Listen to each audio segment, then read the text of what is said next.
कांग्रेस ने मुझे गाली देने वाला पिटारा फिर खोल दिया है। आप कर्नाटक के चुनाव में आते हो, कर्नाटक की बात नहीं करते हो, अपनी बात करते हो। मेरे शिव तो आप हैं, जनता जनार्दन है। कि पिछले 3 सालों में आपने कौन सी चीजें की और अगले 5 सालों में आप क्या करने जा रहे हो। ये गाली देते रहे, लेकिन आपको याद रखना है, ई बारिया निर्धारा बहुमतदा बीजेपी सरकार। अपने भाषण में कर्नाटक की जनता को आप ये बताइए कि जब मुझे पता लगा कि 40% कमीशन लिया जा रहा था तो मैंने ये और ये किया।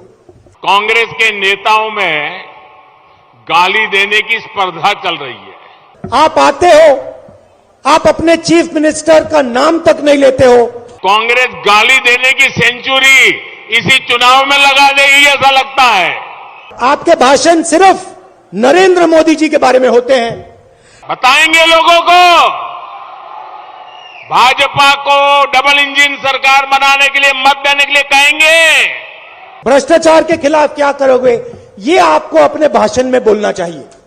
विकास के इन कार्यों के बीच कांग्रेस ने मुझे गाली देने वाला पिटारा फिर खोल दिया है। ये कांग्रेस के लोग कभी मेरी कब्र खोदना चाहते हैं, कभी मुझे सांप बुलाते हैं। सांप तो भगवान शिव की माला है। मेरे शिव तो आप हैं, जनता जनार्दन है। इसलिए इनकी इस गाली को भी मैं सिर माथे पर लेता हूं। ये गाली देते रहे, लेकिन आपको याद रखना है, ई बारिया निर्धारा बहुमतदा बीजेपी सरकार। और मैं देख रहा हूं कांग्रेस के नेताओं में गाली देने की स्पर्धा चल रही है। मैंने आज ही मन की बात की सेंचुरी पूरी की है।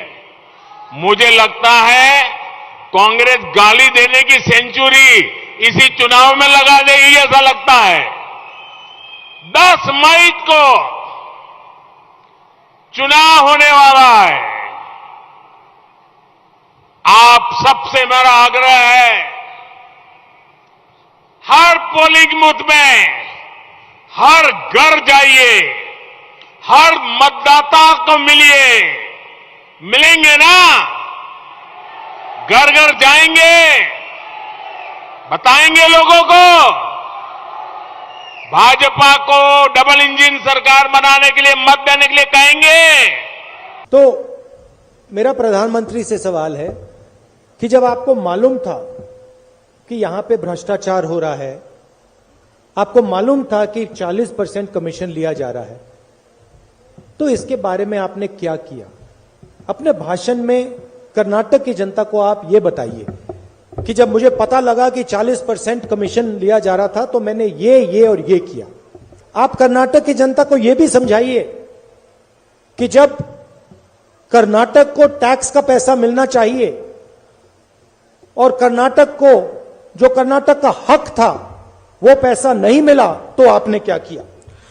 और आप ये भी बताइए, जब कर्नाटक में बाढ़ आई, जबरदस्त नुकसान हुआ, तो आपने क्या मदद की। और गोवा, महाराष्ट्र और कर्नाटक के बीच में जो पानी का मसला है, पानी बांटने का मसला है, उसमें आपने कर्नाटक की कैसे मदद की, यह भी बता दीजिए। आप कर्नाटक के चुनाव में आते हो, कर्नाटक की बात नहीं करते हो, अपनी बात करते हो। आपको यह बताना चाहिए कि आपने पिछले 3 सालों में कर्नाटक में क्या करवाया। आपको यह भी कहना चाहिए कि अगले 5 सालों में आप क्या करने वाले हो। कर्नाटक के युवाओं के लिए क्या करोगे, शिक्षा के लिए क्या करोगे, स्वास्थ्य के लिए क्या करोगे, भ्रष्टाचार के खिलाफ क्या करोगे, ये आपको अपने भाषण में बोलना चाहिए।